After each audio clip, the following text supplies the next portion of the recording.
Welcome to Where the Ramp Ends. I'm Summer Parrish, and I'm here today with my co host. Bryce, and today we have a very special guest. He's kind of a rare breed. He is a dad and social media extraordinaire. Please welcome our guest today, Mike Dodd. Welcome to Hey, Ends, Mike. hey, how are y'all doing? Summer, Bryce, good to finally meet you, Summer, Nice to meet you too, face to face. You feel face like to face. you kind of feel a little bit like family to me. I think we kind of have like this family community online, but it's always nice to meet, you know, somebody that I'm in the trenches with a little bit, face to face because we do interact on social media a lot, Oh but yeah, definitely. yeah. This is a little different. Actually, putting a face to it, like really getting to the point where we can actually have a conversation, as opposed to me making a post and then 10 minutes later you responding and then I Yes. respond. Yeah. It is a little delayed, and then 3 days later we finally finish the conversation. So Yeah. Well, Mike, I'm very familiar with you, and Bryce is, gotten a little bit familiar with you, but for those that don't follow you on social media and, don't know who you are, tell us a little bit about yourself and your family.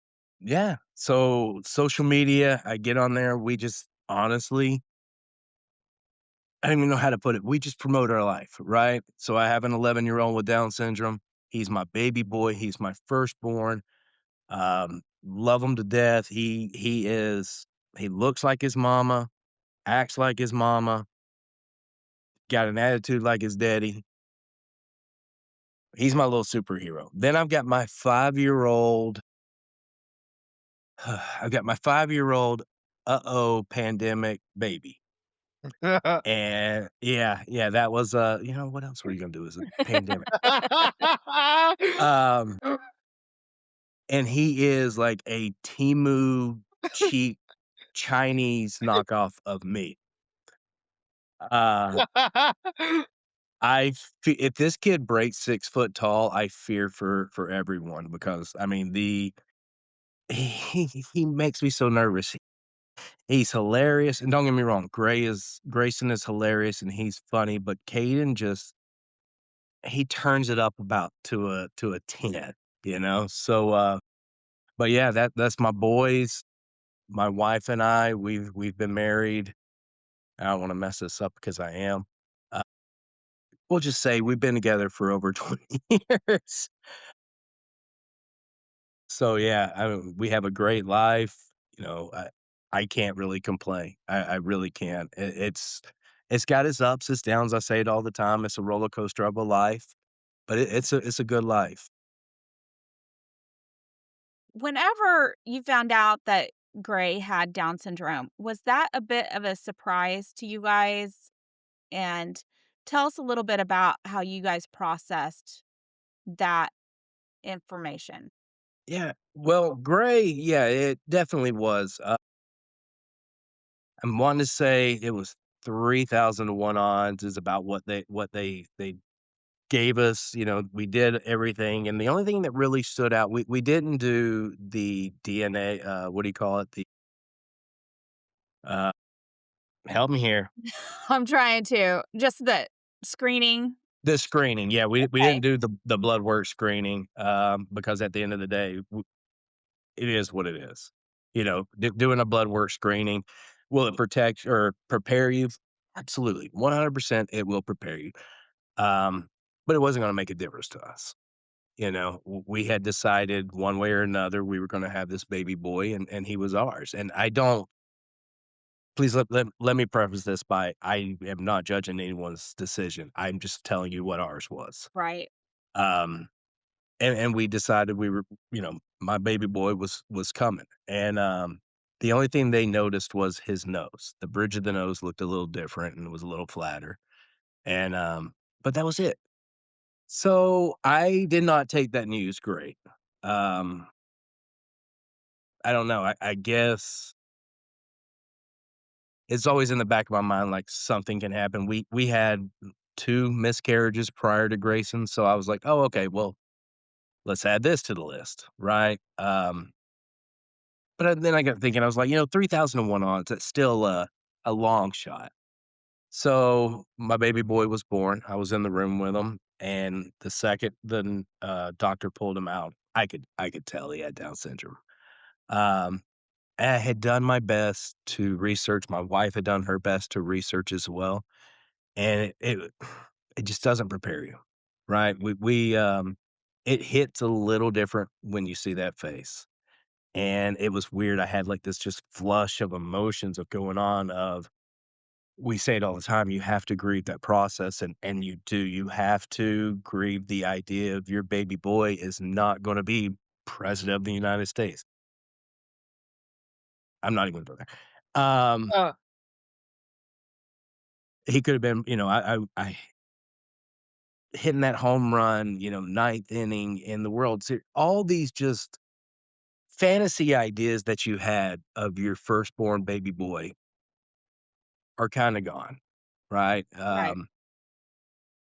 The grieving process, yes, I tell everyone all the time, you have to grieve it, but don't stay there. Please don't stay there. Um, Once you hold that baby boy in your arms or that baby girl in your arms, though, you realize everything's gonna be okay. And it was, and it has been, and I am so grateful for this, lucky few lifestyle because I'll be honest with you, I was not the best person before Gray.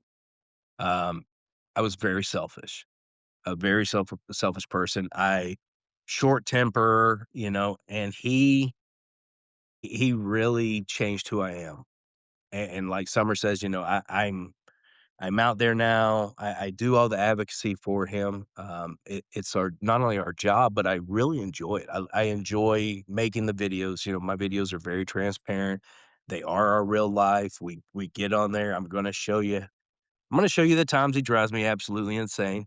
I'm gonna show you the times where he does something that just blows my mind. Maybe it's a milestone that he finally hit or whatever it is, and I'm telling you, that joy when our kids hit that milestone that they said they wasn't gonna be able to do, that stuff right there, that's what the joy is. I love it. But it's a good life. I mean, I'm not even gonna lie. It's a stressful life. Having a child with Down syndrome is stressful. Um, but it's a crazy life. I'll definitely say that. so Yeah. that leads into my first question. What personality traits of Grayson do you admire most, and do you hope that the world sees on your social media videos? I think with Gray, his personality trait that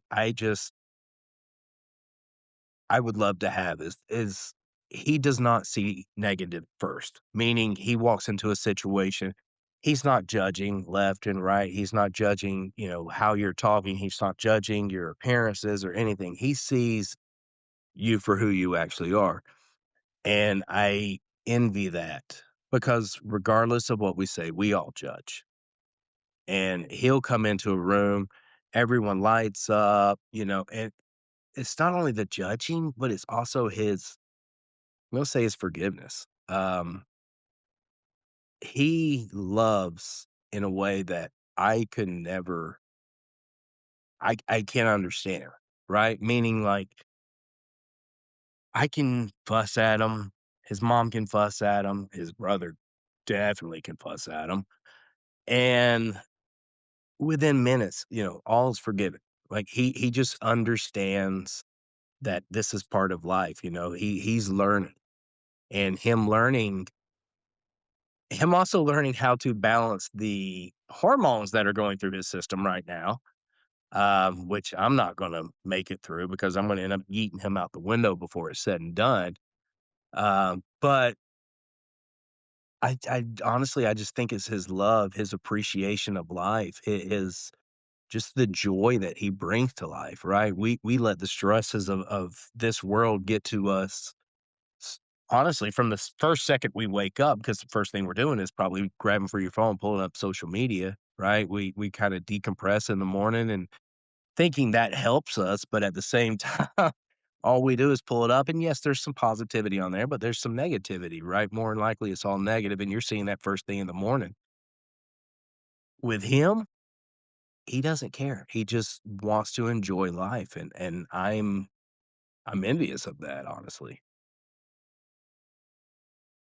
So we kind of talked about before we started recording, you're, and Bryce mentioned it, you're kind of a rarity out there of dads Yes. advocating online. And why do you think that is? Why do you think there aren't more dads advocating online for their kids that have Down syndrome or even kids that have disabilities? Um, Nervousness, scared, cautious. I think I said it earlier. I believe that a lot of guys we're supposed to be the strong ones. We're supposed to be the leaders. We're supposed to be the stability of the family, and they're scared to put those emotions out there. I am very transparent. I've made videos where I talk about, and it's a heart to heart talk where life is getting to me. Life is stressful. Raising a child with special needs is stressful. It's a roller coaster. I've said it multiple times, and I think guys, for the most part, are scared to put that out there. Um, I'm not. I what I put out there is real life, and I could sit here and make it, happiness, perfection. I can make everything just, oh, we live an amazing life, but it's not true at the end of the day, right? We all have our battles that we face, and I think the dads, for a majority, don't want to put that out there, but they don't understand that there's other dads, especially the dads who just got the diagnosis. There's other dads who have a 6-month-old or a 3-month-old sitting at the house, and they don't realize the voice they have. They don't realize that the things they're going through right now are gonna be the same thing someone goes through in 2, 3, 4, 5, 6 years down the road. Your experiences your experiences are worth your weight in gold. They really, really are, and they're gonna help someone in the future. Um, I wish, and I agree with you 100%, I wish I could see more dads on here. The moms, y'all are killing it. Y'all are on here 24/7 advocating left and right, and I'm just doing my best to keep up with some of y'all. Um, everything I've done for Grayson and even Caden has just been about that transparency for them. I want you to see what our life is about because maybe, and my hope is, what I'm going through right now, you'll have an answer for in a couple of years. Yeah, When you absolutely. when you thought about starting social media, did you ever think like, "Oh, I'm gonna broadcast my life on social media, and gonna be a social media influencer and advocate about disability and, you know, be vulnerable and be like, I'm gonna share everything about my child's diagnosis on the internet where the world can see."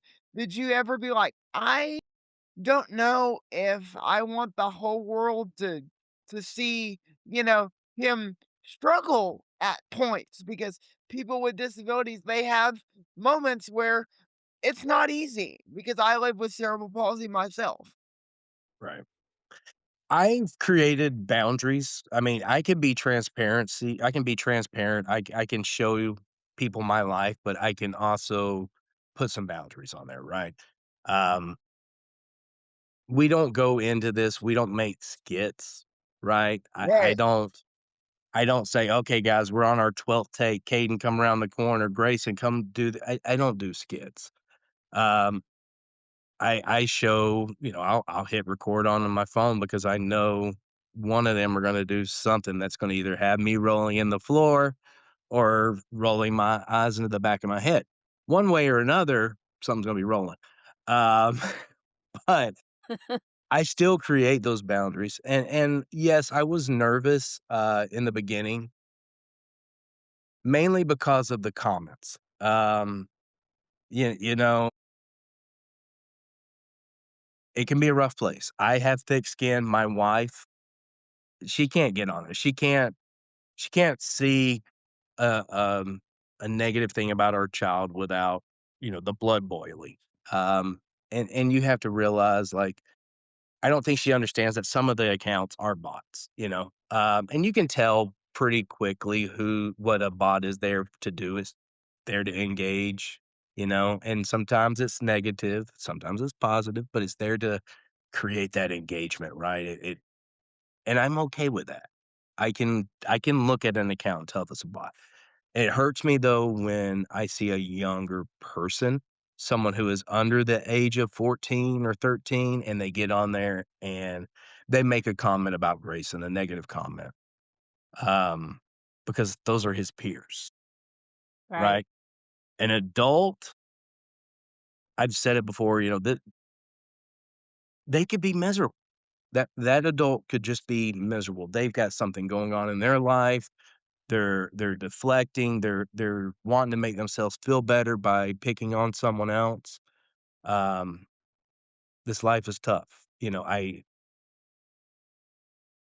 we all say stuff that we regret later on in life, but my big thing is, like I said, those teenagers, Grayson's peers. But that's why I got on here, right? Is to expose him. But to go back to your question, yes,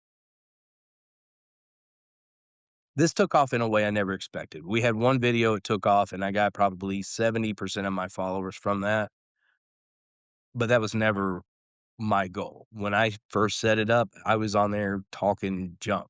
It was just me. And then, it turned into, "Hey, this is my" I think he was 3 at the time, "This is my 3-year-old. He's wild, he's crazy. This is him." And then I finally got up the nerve to basically introduce the world to Grayson and Grayson to the world. And he knows there are things I will not put on, right. right? He knows, and I made it clear. And I will honestly, there's been multiple times where I'm like, "Great, you wanna make a video?" "No." "Okay, no big deal."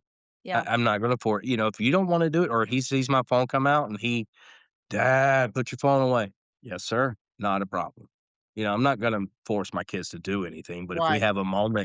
but if I have a moment where I'm gonna laugh or if I have a moment where I'm proud or an issue where, someone can learn from it, yeah, I'm gonna post it. yeah. And that's what I like about your videos is it is just real life. You're just Yes. sharing those real moments and Yeah, it doesn't do good for the money in the pocket, like any kind of payout, yeah, but and I that's not think what I did it for. I think you actually made a video on, basically, um, no one in the disability realm is gonna be making millions off of videos on social media because because It's select. that's the reality. Yeah. But s but the importance of just sharing, like, that real life, and especially believe coming from a dad, is so important because I know as a mom, I was able to get on social media and I could see other moms sharing and, and they were sharing, like, this is real life, and so I knew I had some idea of what to expect. For dads to come on social media, there's not a whole array of dads out there sharing their perspective, so I think it's really Yeah, important, and I I think I appreciate it. it absolutely, absolutely, and I appreciate everything you do as well. I mean, even this podcast, this is great. Um, yeah, I really do. I wish they would I wish guys would just open up a little bit. You don't have to be that tough guy 24/7, and I think the older you get, you kinda realize that, because I played that game, right? The big fake bravado and, "Hey, I'm a tough guy," and I did that in my 20s. Man, I'm 43. I'm tired now. I'm too tired to be faking it in front of a camera, So get out here and tell your story. You never know whose life you can affect. That's funny because Summer and I met in Partners in Policy Making, and before we started this podcast, she said from the moment that I had shared something at Partners in Policymaking. She knew that I needed to share my story on social media, and then fast forward 6 months later, she comes to me with this idea for the podcast and then a few other ideas, and she said, "I really want you to go into business with me," and I said, "Wow," collaborating together is something that's not been done.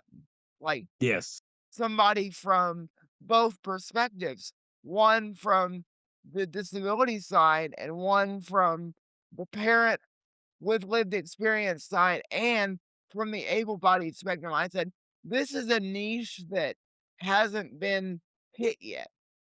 Correct.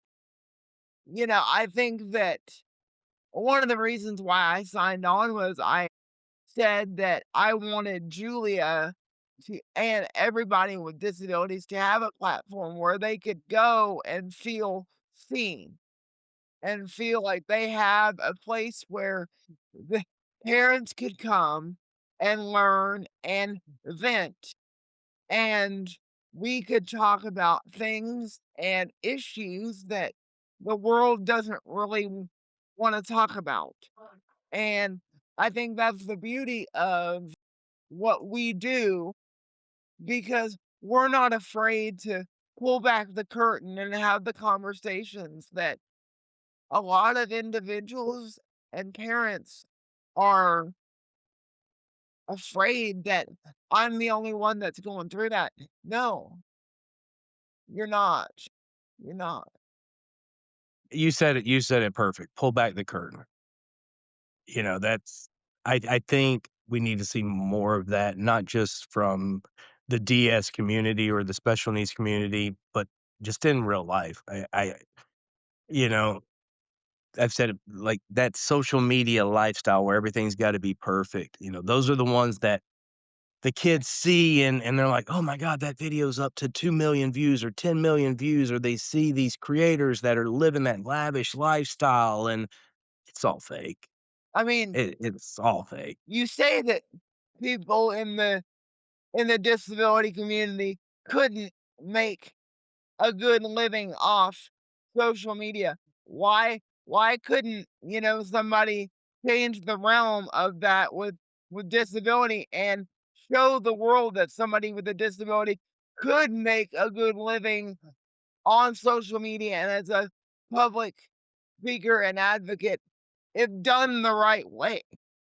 Exactly. No, I think you can. I just think it's such a select niche. Yeah. Not, you've got able-bodied people out there that don't know anyone with any kind of developmental needs or anything like that, so they don't understand. So they see our video and they may roll an eye or just swipe by it, you know. I personally am focused on the parents, the dads, the moms, but if I can get and I'm gonna tell you this, I don't get me wrong, I'd love to have my wallet that full of $100 bills, right? Who wouldn't?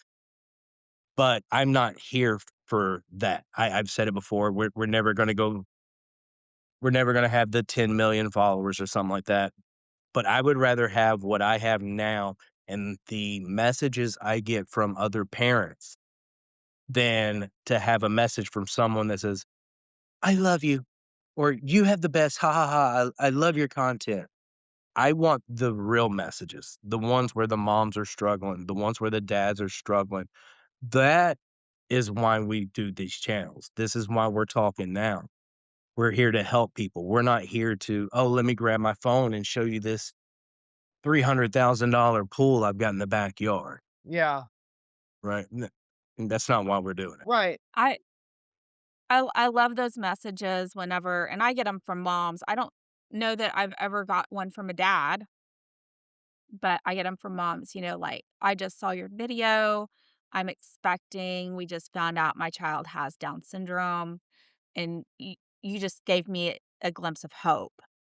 And so Those are the best, are they not? those are the best because you know that in that moment, that parent had a 100 what ifs going through their mind, and they just had, a couple of what ifs answered. And so Yeah, and you don't have to rely on the outdated misinformation of, like, a Google. You don't have to rely on someone else's experience that maybe they didn't have the best experience, right? Their doctor said, "Hey, your child's not gonna live the greatest lifestyle." And, you saw this a lot, you know, it's crazy to think it really wasn't that far back, but you saw this a lot where they would keep our children out of school. Okay, little Johnny, he's not gonna go be able to be the president or whatever, let's just keep him home. And that one shared experience, those are not the shared experiences we want to be promoting. We wanna be on there promoting that our child, yes, it may take him a little bit longer. Yes, he may drive you a little bit crazy while he's trying to do it, but he's gonna get there. yeah. And those messages from people who see our videos in general, and they're like, I was worried that they weren't gonna hit that milestone, but seeing Grayson, oh my god, that was amazing. That's or seeing Julia, that's amazing. I can't believe that everything I read said they couldn't do that. Yeah, they can. Yes. It's one of those things where the ability to one of the main rea I'm glad you brought that up because it brings me into my next point. One of the main reasons why I signed on here was the ability to prove people wrong that the world people that live in the disability world spectrum are capable of doing a lot of things if given the right community. And obviously, and I'm going to give you your flowers here. I've known you 26 minutes, but obviously, you have given Grayson an ability and a platform to fail and to succeed with grace. And that is so rare in the disability community because I know even if you're able-bodied, parents always have a fear that they don't want their kid to fail, but obviously you have given him such a the freedom to be like, "Hey, dude, it's your life. We're here if you need it, and we're gonna give you that the push if needed." And I really think that speaks to how close-knit and powerful the disability community can be Yes. if done right. I appreciate that, man. That means a lot. Thank you for those words. Yeah, we I'm gonna let them fail. That's just as a typical child. Caden, Right, my 5-year-old, I'm gonna let him fail. That's how we learn, right? Yeah. It's part of the process of learning. right. Mhm. And that's something that I think it's come up in every one of our podcasts so far is that, Dignity risk. dignity of risk and Okay. how parents struggle with allowing their child with a disability to fail because of their own fears. Right, And so having a parent that says, "No, you get to fail just like my other kids." right. And you said this a couple episodes back. Summer, I'm gonna rewind it back. You said, "I'm a better parent now with Julia than was with my previous other kids." And I thought that was Yeah. such a powerful statement when you said, "Parenting Julia has made me step back and go, huh, wow, okay, I appreciate life so much more than I already did." I have had the thoughts, and I have said, you know, I think if Julia had been my first child, I would have been that would have made me a better parent to my other kids. But, yeah, I mean, that goes back to what ifs. And Right, Yeah. so I'm also older now, like, my older 4, I was young, early 20s. I just I've learned a lot over being a parent for 30 years, um, yeah, but See, she's definitely given me a lot of patience and a lot I appreciate my parenting journey a lot more. And she's a diva. She's got a little No. got a got a little sass in her, you know? See, I've always wondered that too, Summer, because like, Grayson was our first one, right? And we did the IVF and all that, and we tried to, we waited a while to have kids, and it wasn't by choice. I guess that's what I'm trying to say. Right. So our firstborn, yes, is Grayson. He came out, he has Down syndrome, but that's all we knew. So when my 5-year-old was born, it got to the point where I was like, I even started to ask myself that question of, am I a better parent now because having Grayson first? Um, or what would my life be like the other way around, right? Um, I wanna say I'm a better parent because of Grayson, but I tell you at the same time, I thought I had more time with Caden, because I had Grayson first and that you get to stretch those little moments out a little bit further. Yes. And I think in a way I expected that with my, typical, 5-year-old. And it was like, "Dang, blink. Okay, well, he's done through that phase. Dang, blink. Oh, wow, he's already done that." Yes. Um, so I always ask myself how I would react if the roles were flipped. Yeah. Um, I think I could really have told a difference of how Grayson perceives life a little bit more if I had Gray second, Right. because Then having yeah. him first, it was overwhelming because 'cause you're a first-time parent to begin with. Yes. Yes. And now you're adding, let's be honest, you are adding the stressors of having a child with Down syndrome on top of that. Yes. You're either gonna sink or swim at the end of the day. Right. You've got to make adjustments. And, and I'm being very blunt here, there's no handbook on how to parent a child, let alone to parent a child with Down syndrome. There's no book you can read that's like, "Here's step 1, 2, 3, 4." I'm gonna come out with that book because there is a step, Well, but and it's it's fun. you know, parenting any child with a disability, there's I don't think there's any way to predict just in the way that there's no way to predict with typical kids. Hello. I had my first 4 kids in 7 years, and Oh, they man. were all so different. They were just there was no, and I When did you sleep? I didn't. Okay. I haven't slept in 30 years. I nap here and there. I told you, Um, get you a cruise, go to sleep, get an interior cabin, it's I completely dark, and just sleep all day long. I tell you what, maybe I will buy into the cruise idea. My You husband is don't not a big traveler. He doesn't Go like by to yourself. travel.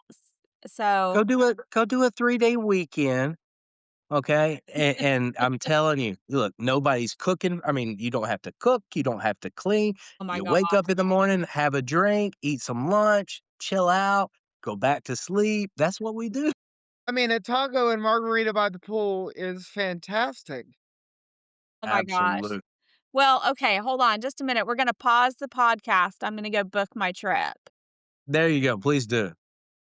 Look, we're already looking into going to Alaska in a few years. I don't know if my wife knows it yet or not, but And she's I gonna be wanna booking kind it of soon. let's take Where the Ramp Ends on the road, and let's take Mike on the road, and let's, cruise it up. Hey, Look, I'm there good. is a buddy cruise. Mhm. There is a buddy cruise, and I went when I went to the National Down Syndrome Convention, somebody was telling me because I was like, "I freaking love this," and Mike, you guys have to go at some Well, point. yeah, yeah, yeah. When you go, let me know. Our family will go too. Hey, let's do it. I'm gonna go ahead and let's put that on the books because I'm telling you I that's a fun trip, and it's fun for the kids too. I mean, I don't know, Grayson probably ate more pizza during that little 4-day trip than he's eaten in the last 2 years, and this is coming from a kid who eats pizza dang near every day. But he just it was like an empty hole of pizza that just kept going in, and then I just look over at Caden, and Caden's sitting there with an ice cream just like, "This is good." I mean, I have to agree with your son. I mean, I've never met a slice I didn't like, so And then you look over at, me and his mom, and we're just sitting here like, "Yeah, this was a fun trip." yeah. As you're, drinking out of your Neck water deep in bottle. pina coladas, yeah. Yes, yes. Well, that was and I can only imagine because, like, whenever we went to the convention, like, every time I turned a corner, there was another family with the child with Down syndrome, and it's just I was like, "I love this world. I love this world." Everybody was just we it was just like those videos where the dad is like, "Oh, you have a kid with Down syndrome," and they start Yeah. running towards each other. It was just kinda Yeah. like we just kinda, like, look at each other and, like, family, you know? Can you imagine me, Mike, and Justin just living it up on a cruise ship? Oh, we would probably Oh, I'm sure Excellent. yeah, yeah, I'm sure. I'm sure, yeah. No, we'll live it up on a cruise ship, man. I would say I can let my hair down, but I don't. Um, well, but we definitely have some fun. you and my husband are in that same club, so Yeah, I'm the outgoing one, the wife, she's a little bit more timid. Grayson's the social butterfly.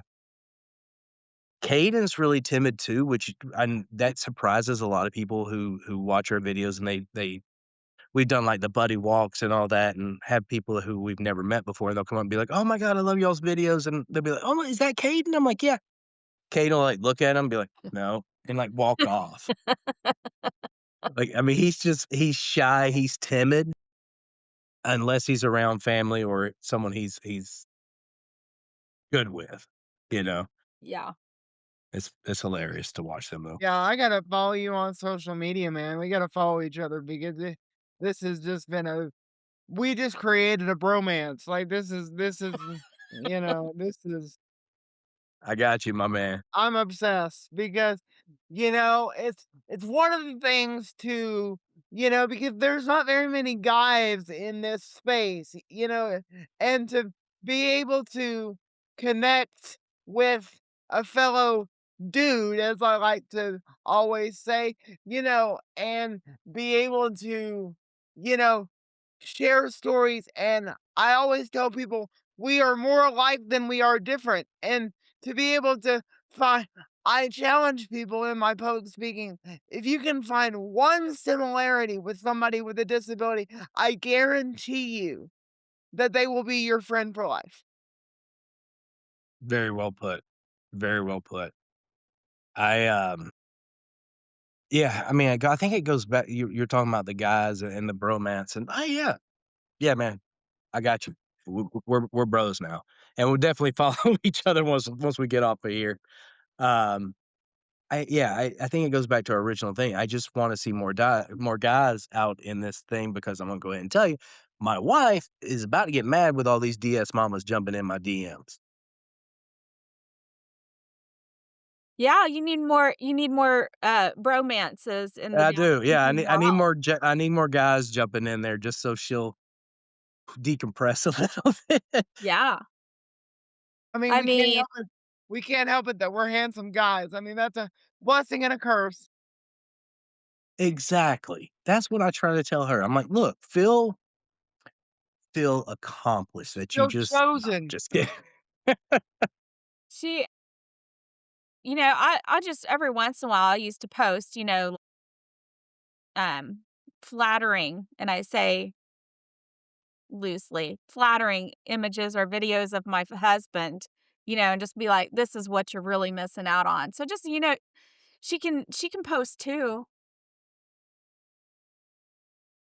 There's a reason why I'm the one that does the social media. She always keeps her phone in her back pocket. She rarely takes it out, and, when she does, if she takes a picture and she sends it to me of myself, I'm, like, sitting there critiquing it, and, she's Yeah, like, "Will you stop?" And she does the yeah. same, don't get me wrong, The boys are just like, "I don't care, put it on there."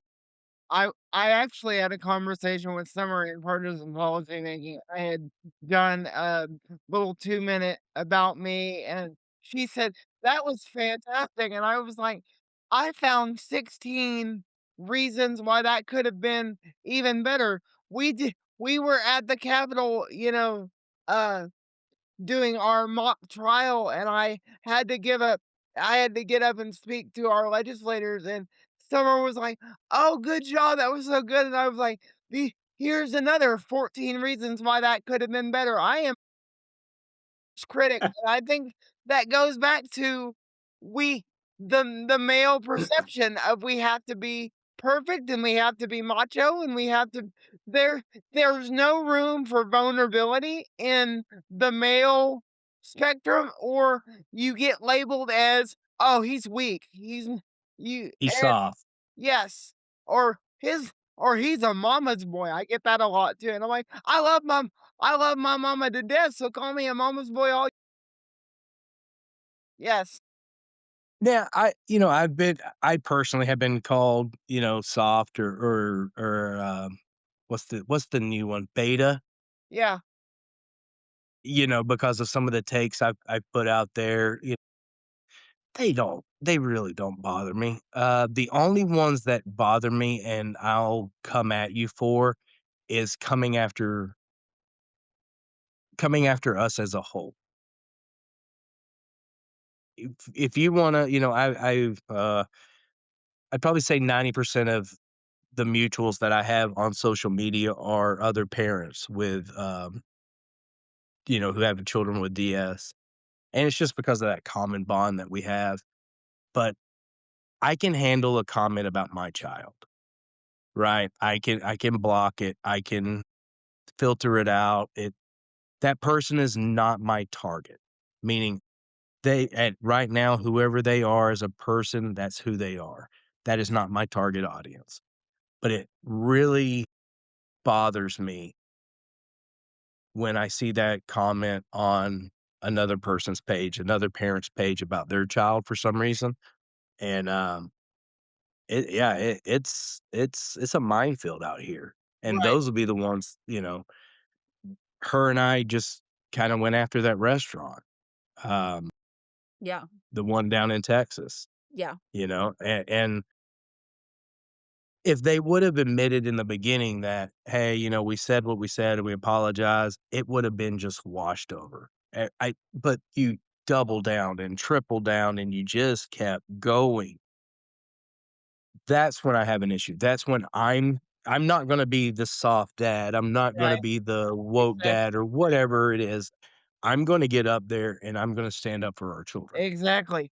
And you're gonna stand up for what you feel is right. And, you're not gonna be silent and be like, "I'm okay with this," because No, but most of those videos that I do, of course, are just my POV. They're nothing to do with my boys. It's just right. my opinion. Abs Now, those are the ones, I said earlier that I don't do multiple takes. Those are the ones I have to do multiple takes because I have to kinda tone down my anger, and yes. I'll start getting on a rant, and there might be a couple of F-bombs dropped. There might be some other really bad words dropped. Those are the ones that have to go back and do multiple takes, and That's you'll see why a clip it. I have a hard time doing those kinds of videos because I find myself recording and I just start, like, name calling and cussing, and I'm like, at that point, I'm not any better You're because not, yeah. once you start, the name calling, then that's really You know, so that's but you do such a good job. You eventually I mean, obviously, we're not seeing you struggle, but you do a good job of reining your emotions in and getting your point across. You do a Thank great you. job of it. I need to get better at that because I that's funny really you say that because I think it was 2 uh, 2 weeks into the podcast, our 2nd episode in, I dropped an explicitive, and Summer said after the podcast, "I think that's the first time I've heard you swear," and I said, "Oh, honey, when I'm not in business mode, I have the mouth of" I have the mouth of a, truck driver. I said, I turn this on, and try to be professional as I can, but if you see me in my personal or private life, oh, like during football season, yes, my Seahawks won the Super Bowl, but oh, when when they are when they are Well, you just lost Mike. yeah. This is where I take my thumb and cover up the cam no. Look, I'm a Falcons fan, man. I am a Falcons fan, a Hawks fan, and a Georgia Tech fan. I am full of disappointments in life. That that is the most accurate statement. I mean, Falcons are, they're good. Well, you do have the Yeah. you you do have the College Football Hall of Fame. It is a pretty museum. It is. Yeah, yeah, it is. I used to work across the street from it. I never made it over there because 'cause I've lived at work, but yeah, I used to work across the street from it. It Mike, stays busy. for those people that you reach a lot of parents and you encourage and give space for parents, but for those people that are outside of the disability community, what message do you want them to take away after they see your videos?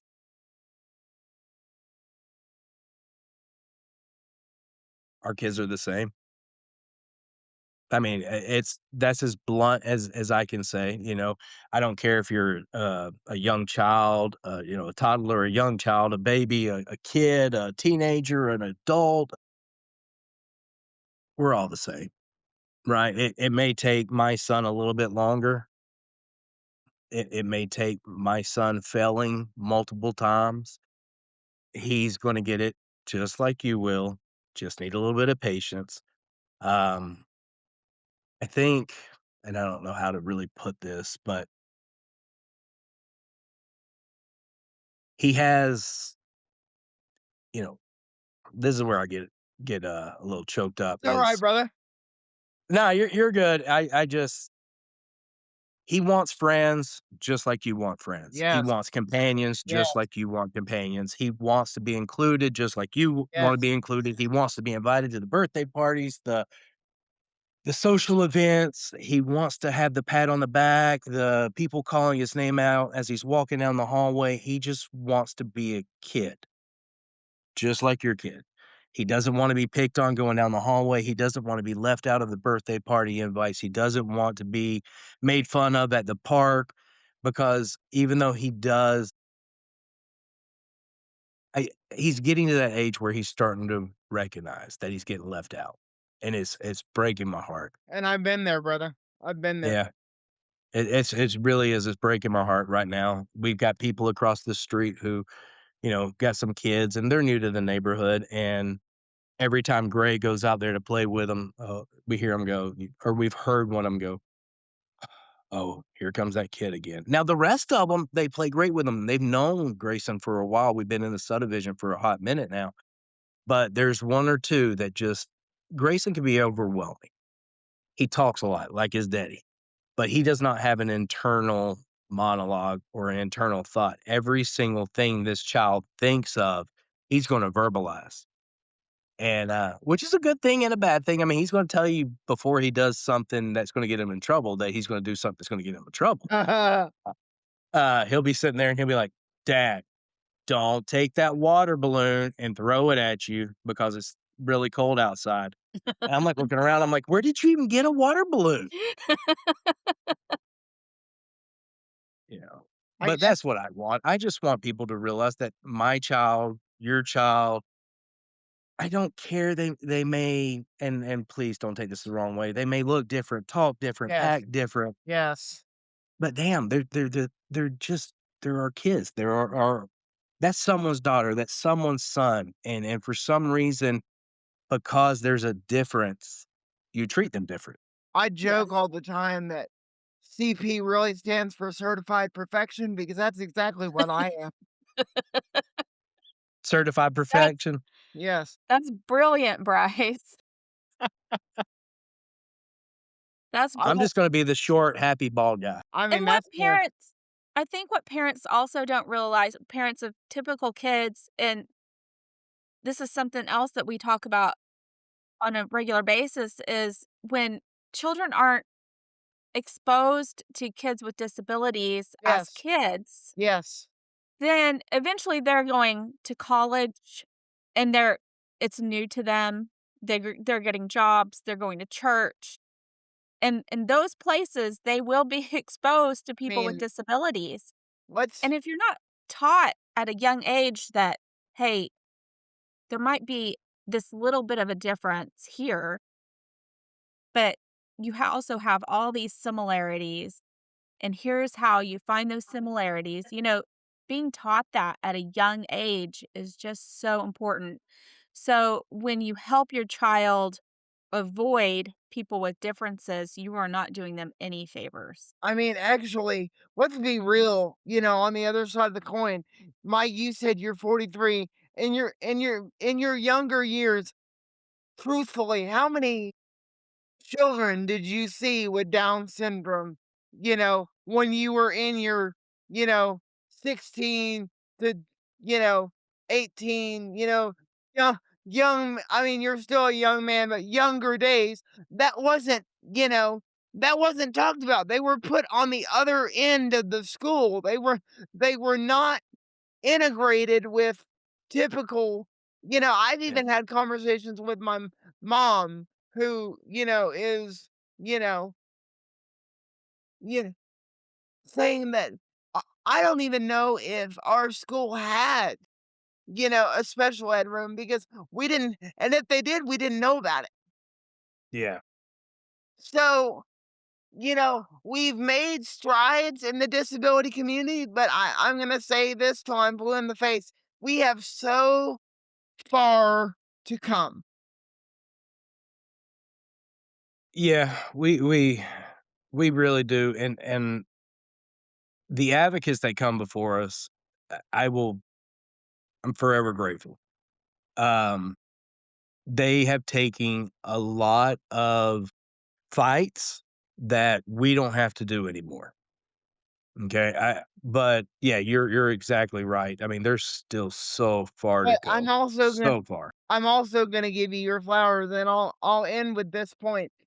I could advocate all day long and advocate till I'm blue in the face, but the real change makers, and I'm going to also highlight some are here, but the real change makers are the able bodied individuals that see people with disabilities just as equally as because the disability community can advocate for one another all day long and we love everybody for everybody, but it's the able-bodied people that see people with disabilities the same and give people chances and be like, he's just like everybody else. Bryce is just like everybody else. Julia is like everybody else. We need to bridge the gap and close the divide because if we don't do that, there's even no reason to have these conversations. We're just talking. We need to put action behind the talk and be like, enough is enough. We've been divided for too long. You you said it, divided, and in this world today, we're so divided, and we're talking about equality and getting, making our children to where they're accepted more, included more, or just treated like a normal person. Um, and it's so divided, and I don't understand how we can be so divided against other, what my son needs to be successful in life, what your daughter needs to be successful in life, what you need to be successful in life. Those things to me, that should be the simplest form of love, is looking Absolutely. out for one another. But Yes. we let everything come down to Yes. you're different, I'm normal. Yes. And I don't get how people can get online and Fine. make comments about the people that need the help the most. Absolutely. I think the world is so easy to find one flaw in somebody and they're like, oh, I'm good. I'm not gonna be their friend, or oh, I'm gonna unfollow them because they're different, or or I didn't understand them enough, so I'm just gonna hit the block button and go about my business. And I think we need to implement more of grace and compassion because the world has lost that. Yep, grace, compassion, and empathy, all gone. Yeah. Mike, we're gonna wrap it up a little bit, but I have one last question for you, and I'm pretty sure Bryce will have one last, but my last question for you will be, what would you say to that dad that's getting that diagnosis? And a dad, I'm gonna use dad specifically. What would you say to that dad that's getting that diagnosis today that their child has Down syndrome?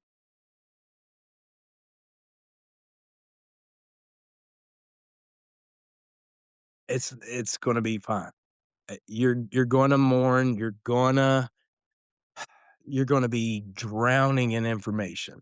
You're gonna look up things at 2 o'clock in the morning because you're not sure that he or she should be doing this, and you're gonna have your struggles, you're gonna have your joys, you're gonna have your high points, you're gonna have your low points. You're gonna think that you can't go out there and throw the ball with your baby boy. You can't wrestle around with your baby girl. You can, okay? You can still do the exact same things you could do with your typical son or daughter. I promise you can. I get out there, we throw the ball. I get out there, we play basketball. We try to play our board games. We try to play our video games. We do all the same things. It's just gonna take your child a little bit longer. That's all it is. That's the only difference for, if you just got that diagnosis of a child with Down syndrome.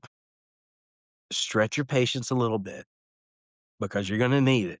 Um, but man, you wanna talk about learning who you are as a person, have a child with any kind of needs, and you're gonna learn exactly who you are because the person you are right now, that's not the same person you're gonna be after that baby boy or baby girl is born. I guarantee it. And we can segue to if you could say one thing to Grayson and and give him like one nugget of knowledge or one nugget of love that you would want to share with him, what would it be? I'm proud of them. You are exactly who I wanted you to be. I tell him every single night, I have put that child to bed for 11 years, right? And don't get me wrong, his mom does too, and other people, but I think for the majority, I'm the one that puts him to bed every night. And I sing the same 3 songs. I've done it for 10 years. Lord knows how many times I've sung these songs. Started off with Twinkle Twinkle, then we go to Barney's I Love You, and then I go to Wish Upon a Star. But once those are all done, I give them a kiss and I tell them I'm proud of them. I love them and I'm proud of them because I never want my kids to ever think that I'm not proud of who they are and what they do. That is absolutely beautiful. You're a great example, to other dads, and we so appreciate you being joining us today at Where the Ramp Ends, and we're gonna extend another offer, we'd like to have you on again. Just finding the time. That's the Yeah. biggest thing. Yeah. Maybe next time I'll just have Grace in here and you can just talk to him. That Hey, we would love that. I can't wait till he gets older because I'm telling you, I'm gonna have a Q&A session with this kid, and I'm gonna have him on one side, I'm gonna be right here, and I'm just gonna be like, "All right, man, let's talk honestly. So when you did this when you were 10, what were you thinking?" I mean, we might have Julia and Grayson run for politician. It's like Do it. they would change the world. They would. They would change They the I world. they definitely would. Bryce, I'm gonna let you sign us off. well, thank you, Mike, for joining us for Where the Thank Ramp you. Ends, and we cannot wait to start, this beautiful friendship that we have created, and to see another fellow disability advocator, just rocking it as and doing our best. So, for Where the Ramp Ends, I'm Bryce. And I'm Summer. This is Where the Ramp Ends and Where Your Journey Begins. Till next time, bye bye. Bye, y'all.